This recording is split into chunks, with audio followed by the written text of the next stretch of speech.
Hello बच्चों, आज के वीडियो में हम लोग देखने वाले हैं chapter 4 quadratic equation class 10th का है के लिए। ये वीडियो उन बच्चों के लिए बहुत इंपॉर्टेंट होगा जो 2 मंथ के बाद एग्जाम देने के लिए जा रहे हैं, क्लास 10th का बोर्ड एग्जाम। और ये क्विक रिवीजन वाला वीडियो होने वाला है। अगर आपको क्वाड्रेटिक इक्वेशन का कंसेप्ट नहीं पता तो वीडियो को जरूर देखना। और इसके बाद जो नेक्स्ट वीडियो हम लेकर के आएंगे वो वीडियो होगा इसी का जस्ट इंपॉर्टेंट क्वेश्चन और प्रीवियस ईयर क्वेश्चन। इतना अगर कर लोगे तो क्वाड्रेटिक इक्वेशन से आपका कोई भी क्वेश्चंस नहीं छूटने वाला है। तो चलो स्टार्ट करते हैं आज का वीडियो। मैं उमेश कुमार कंसेप्ट गुरुजी में आप सभी का स्वागत करता हूं। तो चलो स्टार्ट करते हैं। इसमें सबसे पहले हम लोग देखने वाले हैं कि क्या क्या पढ़ेंगे, इसका सिलेबस क्या है न्यास सिलेबस के अकॉर्डिंग। तो quadratic equation and it's solution ये हम लोग देखने वाले हैं। उसके बाद देखने वाले हैं क्वाड्रेटिक इक्वेशन फैक्टराइजेशन मेथड से हम लोग कैसे सॉल्व करेंगे, क्वाड्रेटिक इक्वेशन क्वाड्रेटिक फार्मूला का यूज करते हुए कैसे सॉल्व करेंगे, और साथ ही साथ इसका वर्ड प्रॉब्लम और इसका सॉल्यूशन देखने वाले हैं। ठीक है, तो अब आते हैं हम लोग सबसे पहले देखते हैं क्वाड्रेटिक इक्वेशन होता क्या है।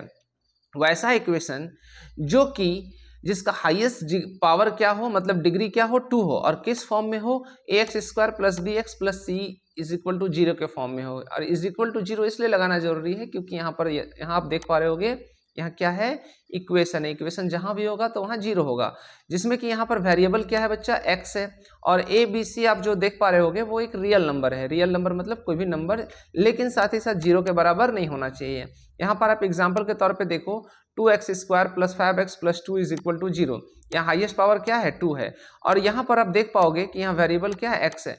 x वेरिएबल इसलिए क्योंकि यहाँ लिखा हुआ है। अगर y रहेगा तो भी चलेगा, वो भी क्वाड्रेटिक इक्वेशंस के ही फॉर्म में होगा। आई होप सबको समझ में आ गया होगा। एक एग्जांपल मैं देता हूँ, जैसे 3y² + 5y + 8 = 0। तो ये भी हमारा क्वाड्रेटिक इक्वेशंस है। क्यों? क्योंकि y है और यहाँ हाईएस्ट पावर क्या है, 2 है। और ax² + bx + c = 0। देखो यहाँ पर ये x का पावर 2, x का पावर 1 डिक्रीजिंग ऑर्डर में है, तो ये होना जरूरी है। नेक्स्ट वाला स्लाइड में आप देखोगे, यहाँ पर देखो, यहाँ पर मैं एग्जाम्पल के तौर पे यहाँ पे आपको दिखा रहा हूँ कि 5x² + x + 2 = 0 और x + x² + 8 = not in their standard form. जब भी आपका क्वाड्रेटिक इक्वेशन जो होगा वो डिक्रीजिंग ऑर्डर में होगा। कैसा ऑर्डर में होगा, डिक्रीजिंग ऑर्डर में।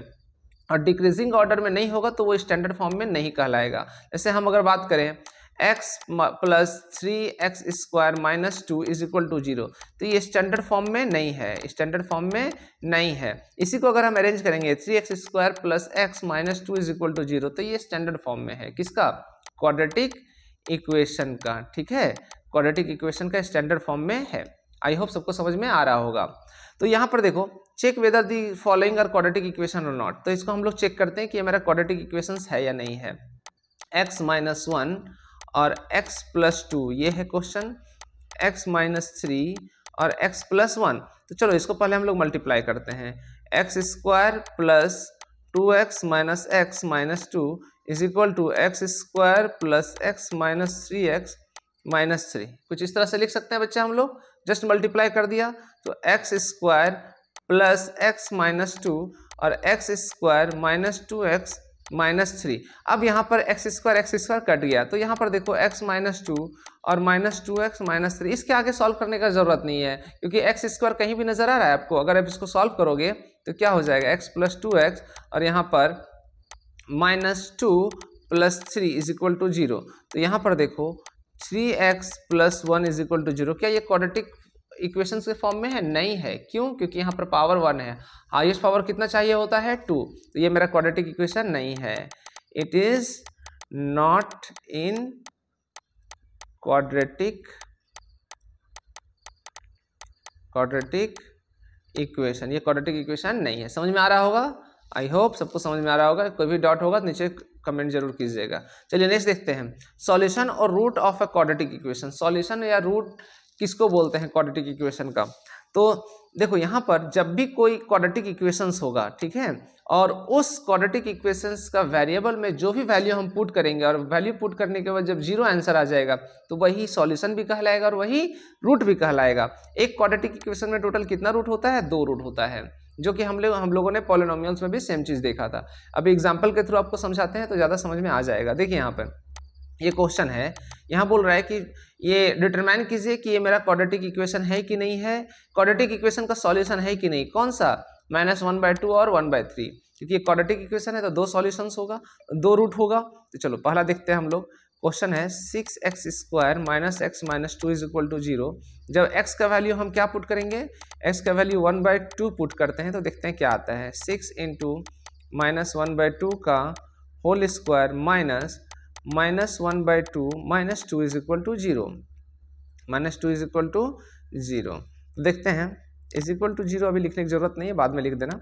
6 इंटू 1/4 माइनस माइनस प्लस 1/2 2, ठीक है। तो इसको कट करो, 2 2 जा 4, 2 3 जा 6। तो यहाँ पर देखिए 3/2 प्लस 1/2 माइनस 2/1। तो अब यहाँ पर इसको हम सॉल्व करते हैं। 3/2 प्लस 1/2, यहाँ कुछ नहीं है मतलब, अच्छा इसी को हमने कॉपी कर दिया, इसका एलसीएम लो।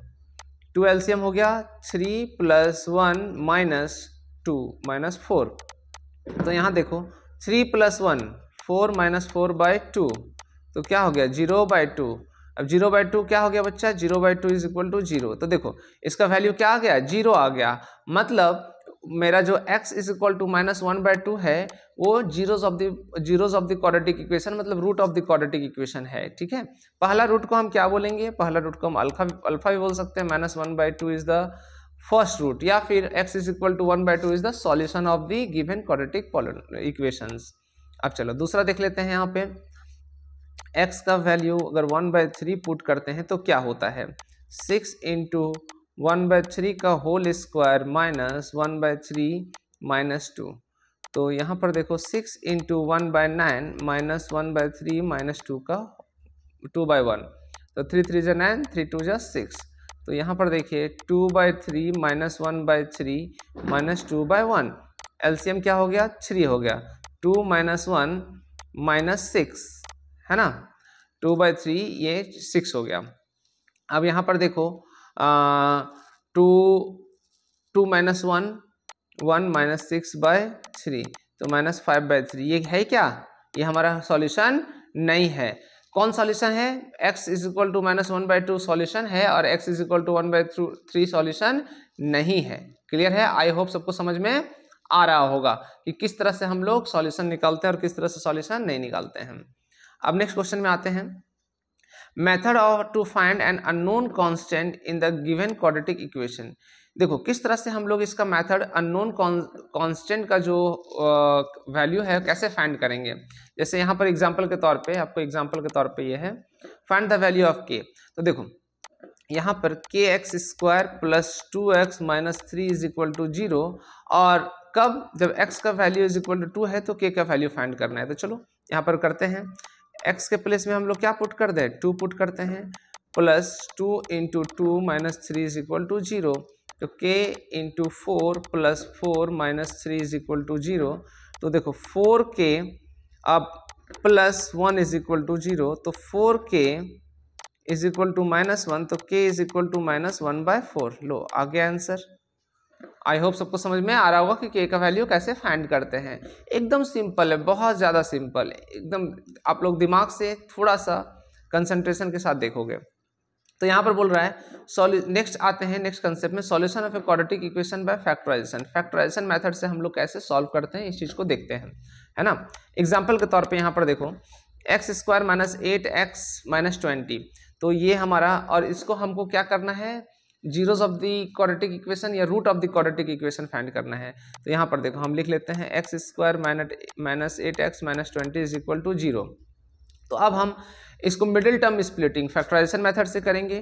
तो 20 को कैसे लिख सकते हैं, देखो 20 का सबसे पहले हम लोग लेंगे एलसीएम, 2 10 2 5 5 1, ठीक है।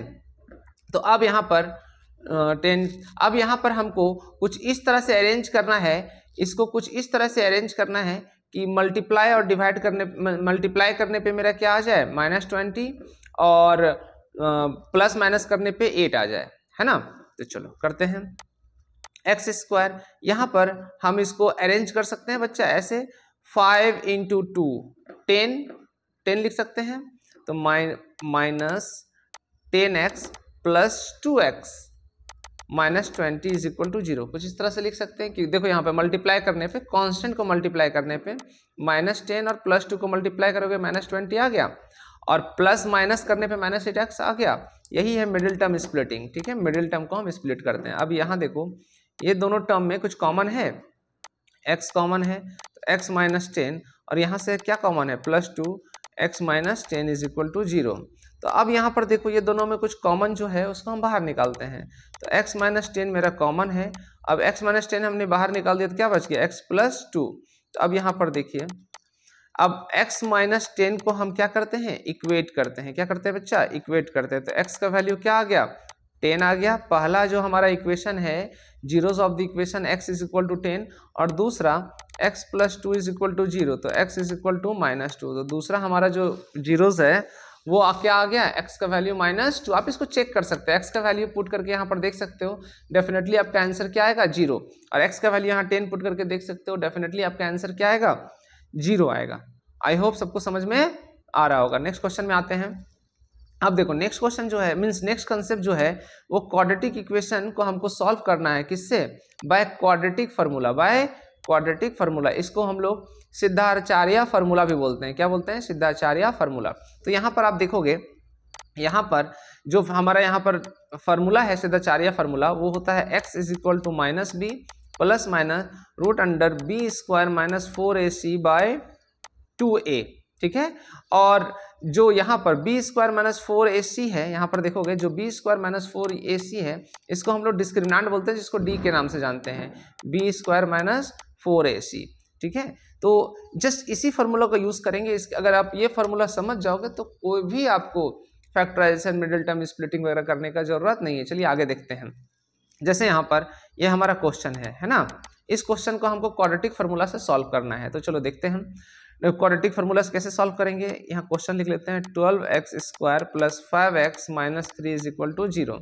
तो a हमारा क्या है, a क्या होता है, x² का कोफिशिएंट होता है, तो 12।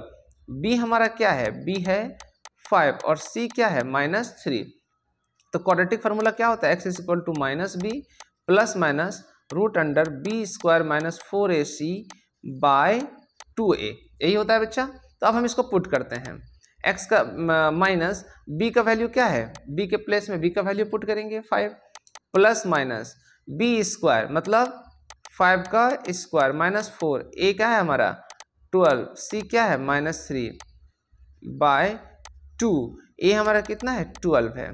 तो देखिए यहाँ पर सेम चीज वही चीज करेंगे। अब इसको सॉल्व करते हैं, है ना, -5 प्लस माइनस 25 माइनस 5 का square 25 minus plus minus 12 into 4 48 into -3 by 24। अब यहाँ पर देखिए, यहाँ पर सॉल्व करते हैं। x का वैल्यू हो गया -5 प्लस माइनस 25, अच्छा minus into minus plus 48 into 3 कितना होता है, देखो यहाँ पर 48 इंटू 3, 8 3 24, 2 4 8 12 44, 144 बाय 24। तो x का वैल्यू हो गया -5 प्लस माइनस 144 और 25 कितना हो गया, 169 बाय 24। तो x इज इक्वल टू -5। अब ये 169 का हमारा स्क्वायर रूट क्या होता है बच्चा, 13 होता है। तो प्लस माइनस 13 करेंगे, एक बार हम प्लस लेंगे और एक बार माइनस लेंगे। तो देखो पहला बार लेते हैं हम लोग प्लस, -5 प्लस 13 बाय 24। तो यहाँ क्या हो गया, x इज इक्वल टू 13 में 5 गया तो 8 हो गया, क्या हो गया बच्चा 8 bye 24।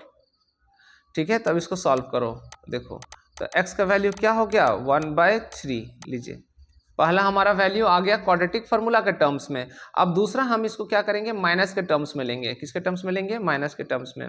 -5 -13 by 24, x is equal to यही था ना, -5 -13 बाय 24, हाँ बिल्कुल यही था। तो देखो यहाँ पर x is equal to 13 plus 5 14 15 18 -18 by 24। देखो 6 3 जा 18, 6 4 जा 24, तो x इज इक्वल टू -3/4। दोनों वैल्यू आ गया। x का वैल्यू हमारा मतलब 2 यहाँ पर रूट आ गया। x इज इक्वल टू, एक पहला आया है बच्चा 1/3 और दूसरा है -3/4।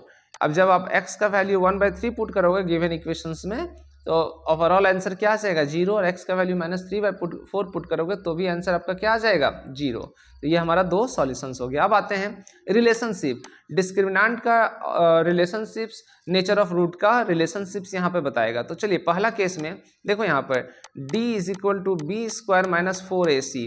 जब ये d जो है b² - 4ac को सॉल्व करेंगे तो इसका आंसर 0 आएगा। इसका मतलब क्या हो गया, 2 इक्वल रूट्स आया है, 2 इक्वल रूट्स आया है, ठीक है। मतलब दो जो सॉल्यूशन है x का जो वैल्यू है वो दोनों इक्वल होगा। जैसे 2 आया है x का पहला वैल्यू, तो दूसरा वैल्यू भी क्या आएगा 2 आएगा।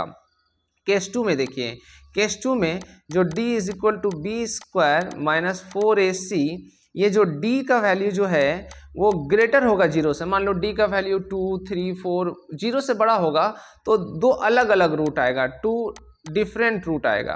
क्या आएगा 2 डिफरेंट रूट आएगा। और जब d का जो वैल्यू है वो 0 से छोटा होगा, मतलब लेस होगा, नेगेटिव में होगा, तो इमेजिनरी रूट आएगा। इमेजिनरी रूट आएगा मतलब क्या हो गया कि वो सॉल्व क्वाड्रेटिक फार्मूला नहीं, मींस क्वाड्रेटिक इक्वेशन सॉल्व नहीं होगा। आई होप सबको समझ में आ रहा होगा। नेक्स्ट क्वेश्चन में आते हैं। जैसे एग्जांपल में फाइंड द डिस्क्रिमिनेंट, इसका डिस्क्रिमिनेंट को हमको फाइंड करना है। तो हमारा यहाँ पर हम लिख लेते हैं, देखिए यहाँ पे x² - 4x + 1 is equal to 0। तो a का वैल्यू क्या है 1, b का वैल्यू क्या है -4 और c का वैल्यू क्या है 1। तो d इज इक्वल टू हम क्या जानते हैं b² - 4ac। तो देखिए यहाँ पर d is equal to b² मतलब -4 का स्क्वायर -4 इंटू a कितना है 1 इंटू c। तो यहाँ पर देखिए -4 का स्क्वायर 16 -4, तो d का जो वैल्यू है वो 12 आया। मतलब क्या है बच्चा, d का जो वैल्यू है ग्रेटर दैन 0 है। अब अभी आपने देखा था जब d का वैल्यू ग्रेटर दैन 0 होता है, यहाँ पर देखिए d का वैल्यू ग्रेटर दैन 0 होता है तो 2 डिस्टिंक्ट रियल रूट आता है, मतलब 2 अलग अलग रूट आता है। तो यहाँ पर क्या है कि 2 डिफरेंट रूट्स या डिस्टिंक्ट रूट आपको यहाँ पर नजर आएगा जब आप इसको सॉल्व करोगे तब, ठीक है। आई होप सबको समझ में आ गया। अब आते हैं एक वर्ड प्रॉब्लम। वर्ड प्रॉब्लम देखते हैं कि वर्ड प्रॉब्लम को कैसे सॉल्व करेंगे। यहाँ पर एक क्वेश्चन है बच्चा, इसके थ्रू आपको समझने की कोशिश करना है। The sum of the square of 3 consecutive natural number is 110। जो sum of the square of 3 consecutive natural number, 3 कोई भी कंसेक्यूटिव नेचुरल नंबर का सम कितना है 110। डिटरमाइन द नंबर, तो आपको नंबर को फाइंड करना है, डिटरमाइन करना है। तो सबसे पहले देखो यहाँ पर the sum of the 3 consecutive natural number, मान लेते हैं 3 consecutive natural number are x, x+1 और x+2, ठीक है। तो इसका सम बोल रहा है, sum of the square of 3 consecutive। तो सम ऑफ द स्क्वायर, अब इसका according to the question x plus sum of the square, अब इसका स्क्वायर x+1 का स्क्वायर और x+2 का जो स्क्वायर है वो किसके बराबर है 110 के बराबर है। अब सॉल्व कीजिए, x² + 1 + 2x, x² + 4 + 2 × 2 4x is equal to 110। अब यहाँ पर देखो x² कितना हो गया 3x², ठीक है। अब यहाँ पर ये हो गया, ये हो गया और ये हो गया। अब इसको अरेंज करो, +2x + 4x + 4x अब +1 + 4 इज इक्वल टू 110। अब इसको सॉल्व कीजिए, 3x² + 6x + 5 is equal to 110। अब इसको यहाँ पर सॉल्व कीजिए, 3x² + 6x + 5 - 110 is equal to 0। तो 3x² + 6x - 105 is equal to 0। अब यहाँ पर आप देखिए, आपका यहाँ पर निकल करके आ गया एक क्वाड्रेटिक इक्वेशन 3x² + 6x - 105। अब इसको हमको क्वाड्रेटिक फार्मूला के थ्रू सॉल्व कर सकते हैं और मिडिल टर्म स्प्लिटिंग से। तो यहाँ पर किसी भी तरीका से आप सॉल्व करो, यहाँ पर कोई स्पेसिफिक वैल्यू नहीं दिया हुआ है। तो अब इसको हम कॉमन निकाल देते हैं सॉल्व करने के लिए।